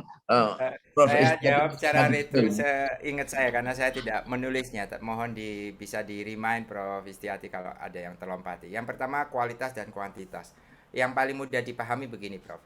Kenapa quality itu lebih berarti daripada quantity gitu ya dalam penilaian general movement. Kuantitas itu tidak bisa dipakai sebagai dasar pegangan, dasar parameter ada gangguan integritas di otak anak atau tidak kalau di sisi kuantitas. Satu contoh gini Prof, anak kejang itu kuantitasnya kalau direkam sangat tinggi sekali karena dia kejang kayak gitu, bergeraknya sangat tinggi, jumlahnya banyak gerakannya, kuantitasnya, tapi otaknya ternyata problem.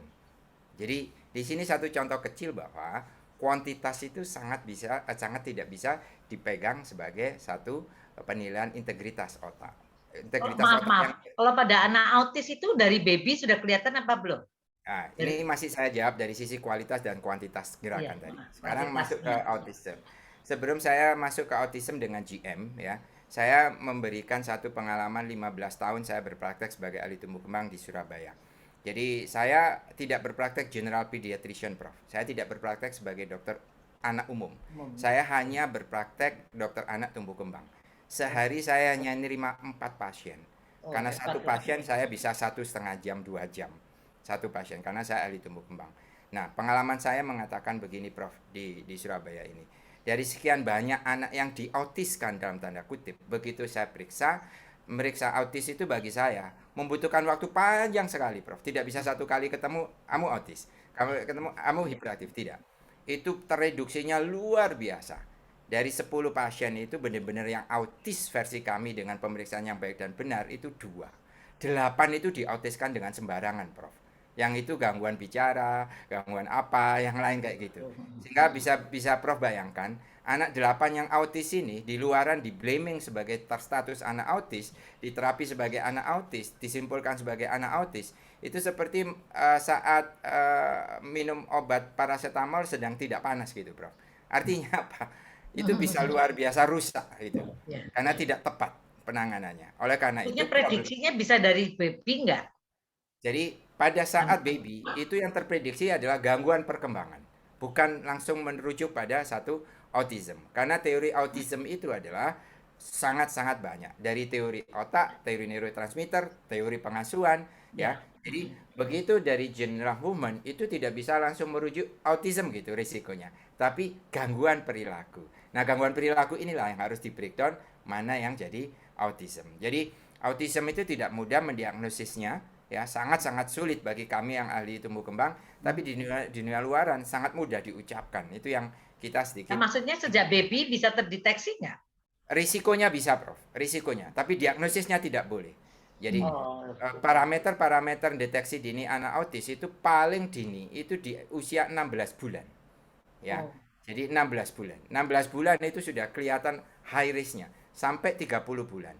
Di situ penentuan diagnosisnya menjelang 3 tahun kepastiannya. Jadi berarti masih baby ya, masih bisa diatasi.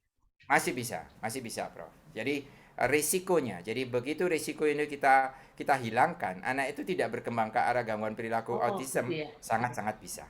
Ya. Bagus. Sehingga banyak yang belum tahu nih kayaknya masyarakat ya, Pak. Ya, Dok. Banyak, Prof. Banyak yang belum tahu. Sosialisasi kayaknya ya. Ya, terutama mengatakan anak autis gitu jangan sembarangan, karena itu diagnosa yang sangat sulit untuk kita tegakkan ketika kita mendeteksi gangguan perilaku. Nah, pertanyaannya Prof yang kedua, bagaimana kalau anak itu sudah terdeteksi GM-nya abnormal? Apakah ada tindakan tertentu untuk orang tuanya supaya bisa ini, bisa itu? Inilah Prof yang sedang kami ingin masukkan ke Surabaya lagi, tapi terhenti karena pandemi 2019. Sebenarnya Prof Mena itu akan datang ke UNER, saya datangkan untuk ketiga kalinya untuk visiting professor, untuk mengajarkan pada kami sebuah tindakan yang namanya COPCA. COPCA itu singkatan daripada coping and caring.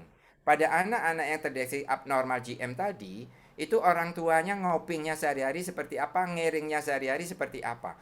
Wah, itu Prof, itu diterapkan di Belanda sama di Switzerland, sama di Swiss. Nah, itu luar biasa hasilnya. Jadi penyelesaiannya bukan dengan butiran-butiran obat, Prof. Tidak ada yang bisa ini, tetapi dengan pengasuhan orang tua keseharian mereka harus apa? Dalam bentuk apa? Sejak bayi yang terdeteksi GM abnormal tadi. Sehingga mereka menyingkatnya menjadi coping and caring. Coping and caring ini penelitiannya sudah panjang sampai Prof Mena Emeritus tahun ini dia menjadi tutornya coping and caring. Nah, coping and caring inilah saya masukkan ke Surabaya. Dalam arti saya ingin masuk ke Indonesia. Tapi harus dalam bentuk tim, Prof. Timnya adalah ahli anak, ahli rehab medik anak, dan psikolog klinis anak. Itu harus, karena ini yang harus koordinasi. Betul, Prof. Dari multidisipliner. Nah, multidisipliner ini yang menjadi kesulitan utama. Saya belajar dari Prof Sultana. Saya tahu persis, Prof. Karena di SD atau di SD ini kalau di Dr. Sutomo itu kesulitannya dulu nggak punya obatnya. Nggak ada. Dan kita di IDAI sekarang menikmati obatnya. Tapi yang muncul dari Prof Sultana memang benar itu kenyataannya Prof Sultana yang memasukkan.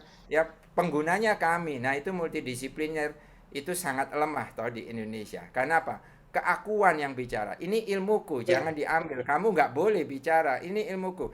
Nah, itu di luar kok saya tidak mendapatkan ya, Prof Sultana ya. Terus saya disalah-salahkan loh, bukan dokter anak mau megang anak-anak gitu. Nah, itu sangat mungkin akan terjadi. Berlaku lagi, Prof. Dalam genetika kita harus lihat dismorfologinya ya. Jadi kita ngecek dismorfologi, katanya nggak boleh. Yang komentar ya dokter anak ke saya. Harus diperjuangkan itu, harus ada koordinasi. Ada satu hal ya, ada satu hal yang saya pahami ya. Saya kan hari Senin sama Kamis di Rumah Sakit Groningen itu ada forum multidisipliner ya. Suatu saat ada ahli angkat tangan ya, karena ilmunya itu dipakai ahli lain yang sedang menerangkan. Saya pikir diprotes kamu.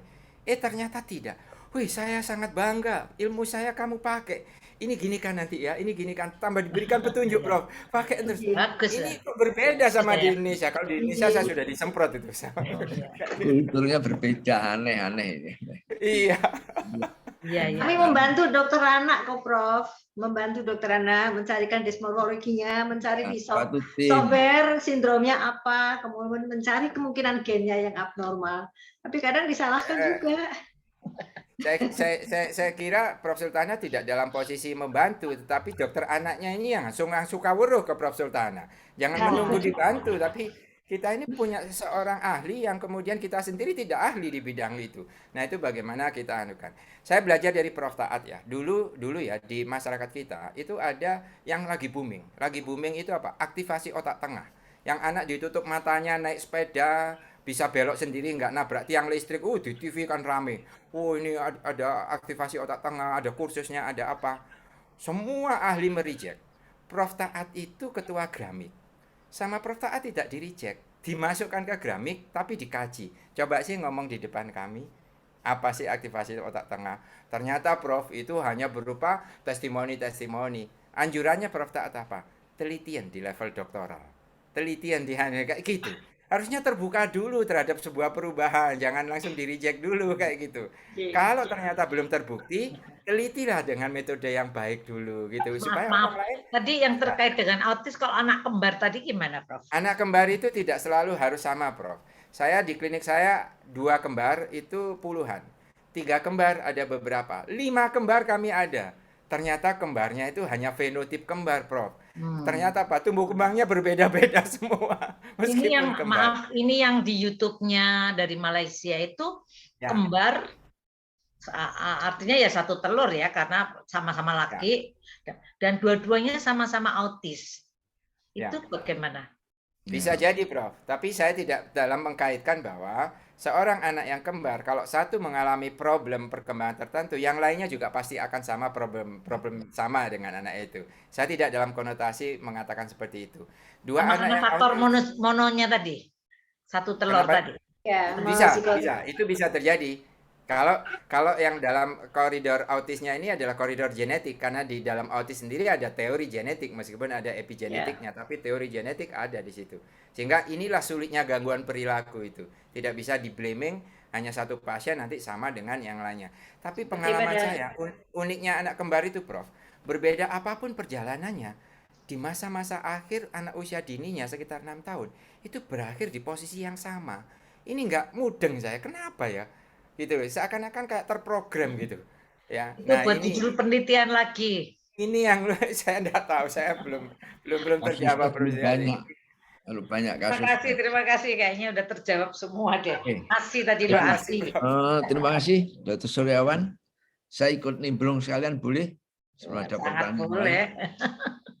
Dr. Suryawan itu kan sangat menarik sekali dan itu sangat faktor yang sangat harus dipahami dengan baik pada level dokter, level pengasuh, versus orang tua, bisa menilai general movement sampai tingkatannya GM, writing, sama VCT itu ya. Kalau itu semua bisa baik, karena bisa menghindari kelainan-kelainan yang disebut tadi akan menjadi kognitif atau kelainan yang lain bisa tereduksi semuanya. Nah ini kan usaha yang cukup sulit, Dr. Suryawan. Jadi bagaimana usaha dari ini satu pertanyaan yang saran atau suggestion apa? Gimana untuk mensualisasinya pada tingkat yang ya dokter, ya pengasuh, ya orang tua, sehingga ini bisa menilai bahwa ini normal, ini tidak normal, itu bisa tahu. Apa dengan rilis video ke sosial media dan sebagainya, saya tidak tahu caranya. Lalu yang saya lanjut pertanyaan, Dr. Suryawan, ini kan yang mendasari GM, yang mendasari writing, dari berdasari dengan VCT tadi, itu kan ada komponen-komponen sublit tadi, Dr. Suryawan ya. Ini berarti apa? Genetically pre-program bahwa untuk serentetan sekuen kejadian itu akan rudimenter akan baik. Tidak rudimenter malah tidak baik, ya jadwal berganti. Nah itu faktor-faktor yang mempengaruhi ini sehingga itu ini berjalan dengan normal, ya. Sekuen akhirnya akan menghilang atau ada faktor yang lain kalau tidak ada, kalau tidak mau hilang ada lain, kapan deteksi paling dini? pada waktu tingkat general moment saja, atau sudah masuk writing, rotok terlambat, atau masuk VCT itu masih bisa diurus. Intervensi dengan tadi apa cukup dengan intervensi dengan suatu penanganan dengan cara yang seperti tadi ya, dan yang tidak obat, tidak boleh pakai obat. Ini kalau saya merujuk pada sekarang dunia kedokteran namanya the future of medicine ya, is microbiome ya. Jadi ini kan jadi banyak publikasi mengenai bahwa mikrobiota itu mempengaruhi, kalau dalam kandungan dulu kan takut ya, terus sekarang ternyata dibuktikan bahwa dalam kandungan itu orang yang hamil itu disupport oleh mikrobiota yang baik ya, untuk supaya brain organogenesisnya, gut organisisnya itu jadi baik itu loh, sampai lahir, sampai terus diteruskan lagi untuk pada waktu maturasi setelah lahir apapun, neurogenesis sangat dipengaruhi oleh ini mikrobiota, ada linknya. Anda tahu sendiri, sudah banyak baca mengenai gut brain axis ini. Ini gimana Dr. Suhan? Jadi ada tingkat-tingkat itu, kalau bisa deteksi abnormal pada tingkat general moment saja, bagaimana ini, gimana apa permainan dengan kemungkinan dengan mikrobiota yang notabene pekerjaannya itu adalah metabolit daripada bakteri untuk larinya ke otak itu. Betul. Ya, Prof. Jadi ini sesuatu tantangan dari Prof Subianto next sequence-nya ya. Sebenarnya saya S3 ini tahun 2008 itu dijungkrak sama Prof Subianto. Saat itu saya staf baru gitu. Ya, beliau kadep gitu. Jadi dijungkrakno itu benar-benar saya dipaksa dan diteleponkan benar ke Pak Dekan. Pak Dekan, ini Wawan ada, ini tolong diterima untuk S3, karena saya nggak berani karena biasanya urut kacang di departemen kami. Sama Prof Subianto ini sudah dijungkrak, udah kamu masuk, kalau nggak gitu kamu nanti lambat. Sampai di situ ditangkap oleh Prof Taat gitu. Saya di S3 itu. Sehingga sampai sekarang saya nguasain GM ini dengan HSP HSC. Nah, esensi daripada hasil disertasi saya itu, tesis saya S3 itu mengatakan bahwa anak yang GM-nya abnormal itu kekurangan histoprotein dua-duanya, yang konstitutif sama yang inducible itu kekurangan. Di situ langkah otak saya otomatis, waduh ini butuh reagen yang bisa nambah ke bayi ini supaya HSP-nya naik. Kan tidak mungkin, karena reagen itu untuk penelitian only gitu, bukan untuk diuji cobakan ke pasien kita bayi begitu ya. Nah, oleh karena itu kan itu nggak bisa penelitian seperti itu. Nah, sekarang saya cari apa sih sumbernya HSP itu di tubuh kita ini. Ternyata ketemunya yang pertama ASI. Begitu saya edel-edel ASI dari keilmuan yang lain, itu kandungan HSP 70-nya luar biasa tinggi. Oh, pantesan bisa merubah integritas daripada suplitnya dari abnormal jadi normal. Dan yang kedua ternyata Prof, sumbangan HSP terbesar di circulating itu dari GI. Nah, dari saluran cerna, dari GI, saya pelajari ternyata apa? Itu produksinya bakteri-bakteri bifidogenik HSP70. Aduh, kualat sama Prof Yanto saya. Ini kembali lagi ke ilmunya genom probiotik lagi kayak gitu. Jadi bagaimana mengkondisikan GI yang baik ini pada saat kita punya anak kecil dari ibunya, itu bisa mensuplai itu melalui ASI-nya. Ya, sehingga otak saluran cerna sebagai otak kedua itu memang benar adanya, bukan sebagai kata kiasan. Jadi inilah Prof yang harus kita teliti, karena apa? Komposisi daripada mikrobiota saluran cerna sifatnya strain spesifik, kemudian culture spesifik. Jadi Indonesia beda dengan Belanda. Saya nggak bisa. Maaf kalau boleh tanya tadi, berarti HSP 70 terkait dengan ASI. Tapi betul, ASI juga kan masih sangat tergantung dari kualitas ASI-nya ya. Nah, itu mestinya harus dipreventif mulai masih mengandung. Jadi si ibu disarankan untuk mengkonsumsi apa yang nanti dapat berpengaruh terhadap kualitas ASI-nya, dan kemudian aspek kuantitas berpengaruh nggak ya ASI? Karena ada ibu-ibu yang menyusui sampai 2 tahun, ada yang sampai 6 bulan. Nah, itu pengaruhnya banyak nggak terhadap kecerdasan anak? Ada Prof, sangat banyak Prof. Tetapi dalam penelitian kami terbuktinya jangan kurang dari 6 minggu, jangan kurang dari 2 bulan ASI itu. Harus di atas 2 bulan. Kalau di atas 6 bulan, ASI tidak bisa lagi single, harus ditambahin dengan makanan pendamping ASI. Ya, Diteruskan di extend sampai 2 tahun, maka itu perfect, sempurnalah anak kita, istilahnya begitu ya Bro. Nah, tetapi dari riset kami ini kami juga menemukan bahwa integritas suplit itu terganggu kalau produksi HSC dari ibunya terganggu. Pada kondisi apa? Pada kondisi depresi. Makanya saya didampingi salah satunya pembimbing saya dalam disertasi itu Prof Yati. Prof Yati seorang psikolog anak dari Ubaya ya. Jadi pendampingan jadi menyamankan ibu saat hamil itu sangat penting untuk pembentukan suplit korteknya janin di dalamnya. Kayak gitu. Jadi kuncinya adalah membuat ibu hamil itu hamil dalam kondisi senang dan nyaman. Itu sangat penting dalam arti itu. Jadi janin itu akan begitu baik kalau ibunya itu baik dulu kayak gitu. Kalau ini diruntut, Prof, guru ngaji saya sudah mengalahkan ilmu-ilmu saya yang saya pelajari bertahun-tahun. Katanya guru ngaji saya hadisnya mengatakan adalah anak yang bahagia itu sudah bahagia sejak dalam kandungan. Anak yang sengsara itu sudah sengsara sejak dalam kandungan. Kok ya benar ya dari ilmu ini. Jadi saya nggak bisa membantah apapun. Memang saling terkait ya. Jadi memang harus ada penelitian koordinasi. Ada pertanyaan Dr. Suryawan sangat menentukan bahwa ASI itu bagaimana yang terbaik ya, suatu gold standar. Ini kalau ibu-ibu yang memang mau, jadi apa berkaitannya di samping kentinnya daripada ASI yang bisa mengandung HSP dan sebagainya tadi, itu dianu langsung, di samping kalau diteteknya langsung, ya sedot mulai bayi langsung, itu kan regulasi untuk produksinya itu terus ada. Kalau dipompa cepat hilang. Kalau tidak hanya dipompa dan karena ayahnya sebentar aja sih minum, berarti ibunya kerjain eksekutif sekarang dipompa saja dikasih gitu aja. Itu bagaimana pengaruhnya? Ada pengaruh apa hanya cukup itu boleh pokoknya sih. Atau ada body contact, kenyamanan pada bayi dan ibu-ibu yang menyusui rasanya ada suatu kegembiraan dan senang. Bayinya juga dengan body contact yang sangat luar biasa kedekatan dengan ibu.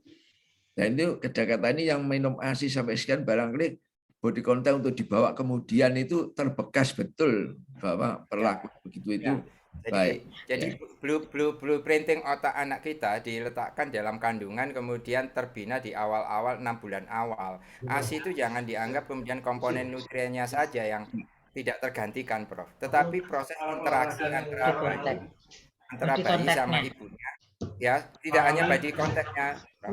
Saya setuju sama Prof. Rubianto. Jadi untuk ibu-ibu yang bekerja itu seringkali kan sudah memeras susunya, taruh di freezer nanti tanpa harus body contact ya. Itu dalam konteks nutrisi akan masuk, Prof.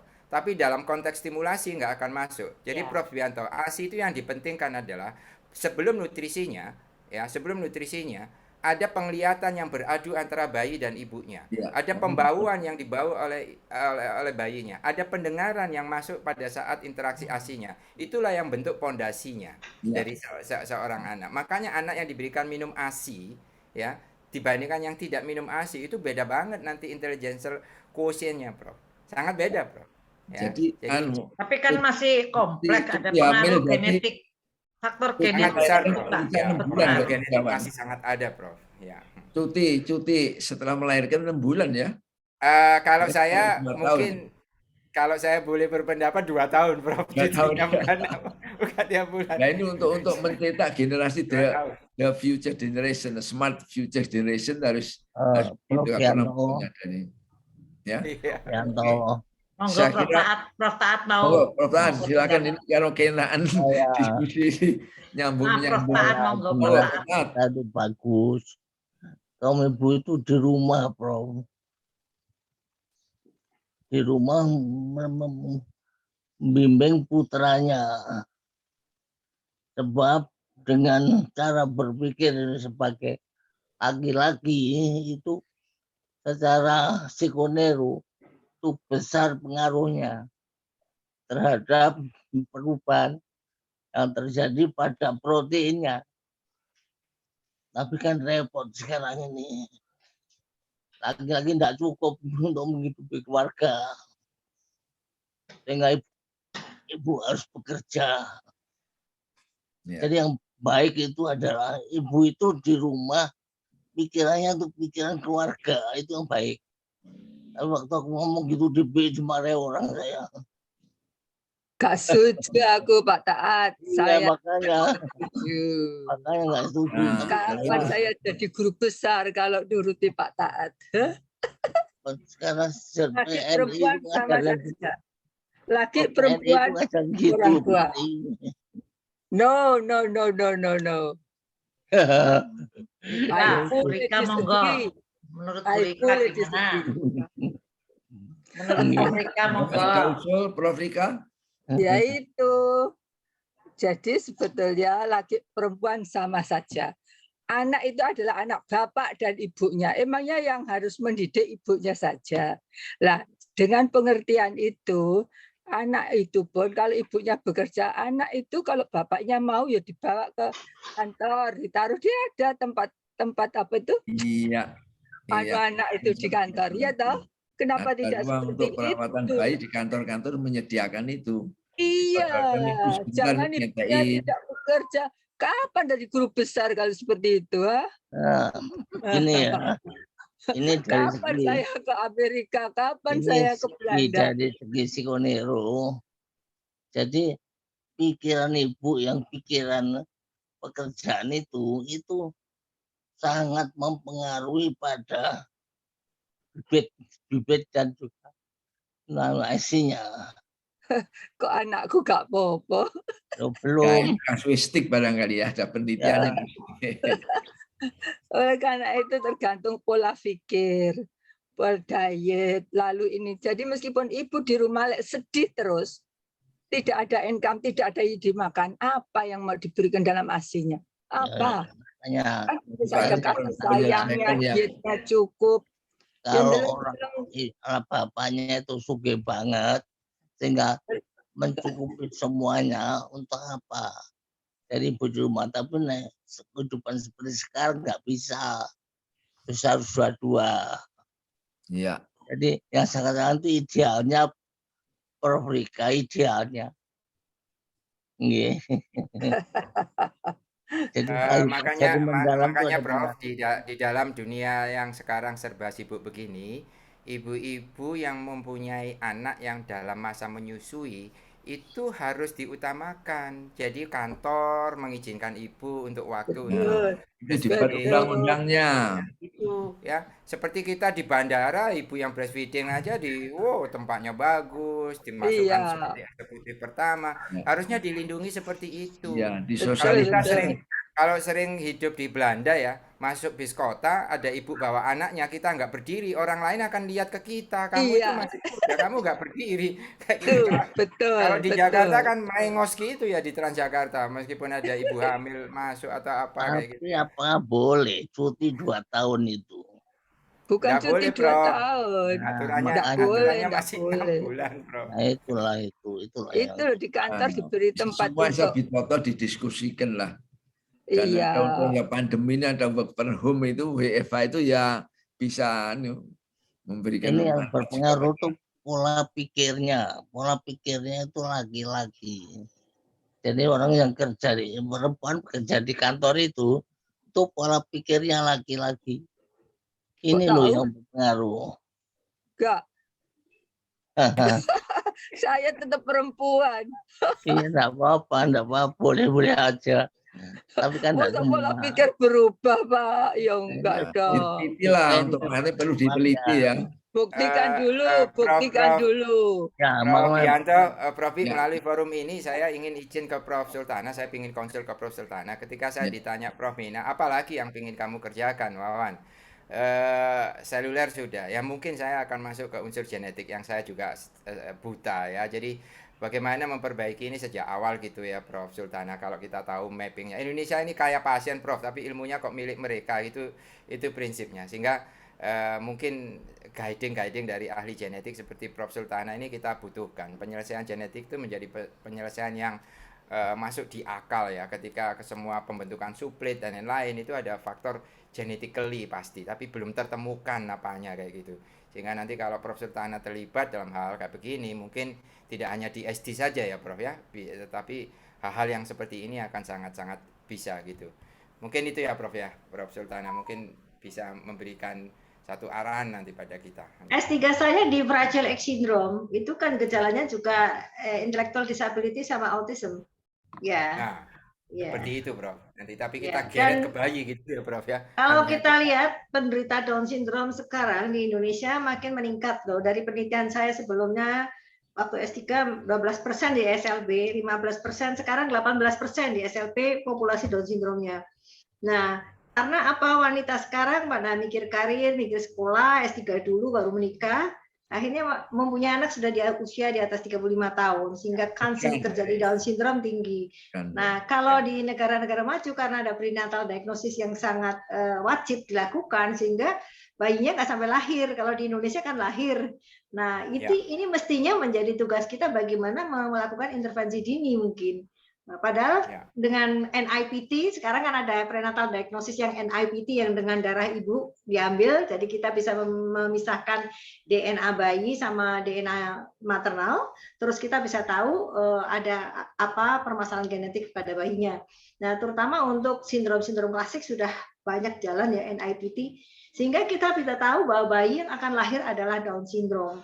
Dan angka Down syndrome adalah terbanyak dari semua kelainan genetik ya. Nah, itu mungkin bisa kita lakukan intervensi diri dengan sistem caranya dokter tadi, ya, menilai HSP-nya tadi. HSP. Ya.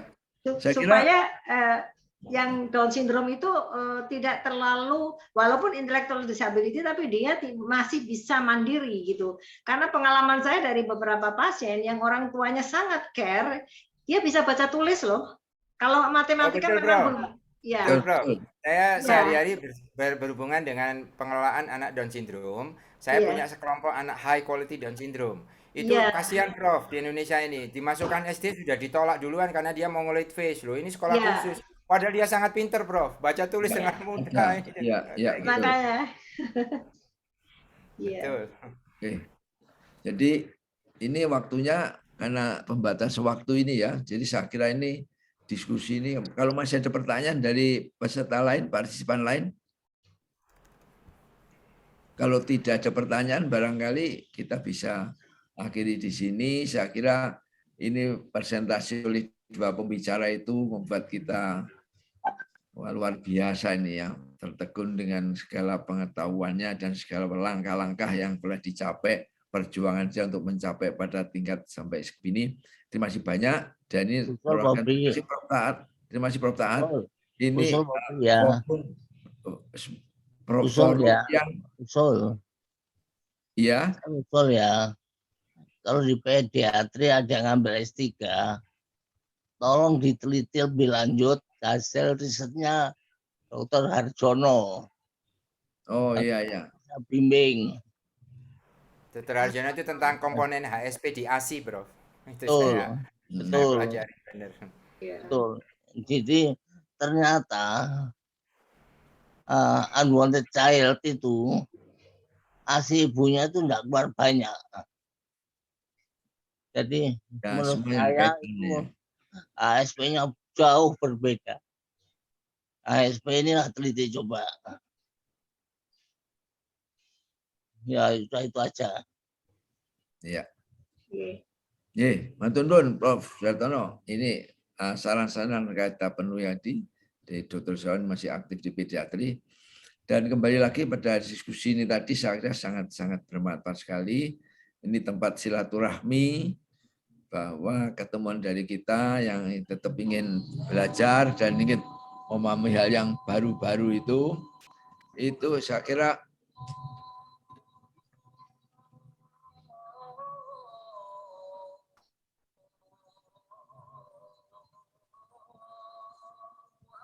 resume dari wakil moderator. Sebentar. Oh, Dokter Mira terlempar, Bro. Nggak ada di sini. Iya. Maaf, ini panggilan ada nih. Mohon maaf dari komputer. Jadi ini terima kasih banyak diskusi exciting, lively exciting discussion ya. Jadi terima kasih Prof. Sujartono atas pertemuan yang sangat bermanfaat. bertemunya orang-orang yang masih mau belajar, masih sharing ilmunya, dan jika akan yang lain-lainnya monggo mengikuti aja langkah-langkahnya. Saran-saran Dr. Suryawan yang sudah masih muda, siap jadi moderator, siap jadi promotor untuk S3-nya itu. Saya yang murid-murid saya itu sudah jadi semua, jadi kembali dari estafet jadi promotor ya. Dan terima kasih pada peserta yang ada di semuanya, Prof. Istiati ya, DFKG. Luar biasa, yang bacanya mau macam-macam banyak, itu tidak gigi tok ya. Lama enggak ketemu ya kita ya, Prof. Iya, enggak pernah ngobrol-ngobrol. Prof. Rika, guru saya, iya. Terima kasih banyak. Salam sehat semuanya. Salam sehat semua, saling berdoa. Sehat di umur tua, tidak pikun, tidak Parkinson, masih semangat. Amin, amin. Amin. Saya hanya melihat bahwa dari kedua pembicara ini ada apa namanya, lowongan-lowongan untuk diteliti lebih lanjut kelihatannya ya. Penelitian terbuka banyak ya, dari semua aspeknya.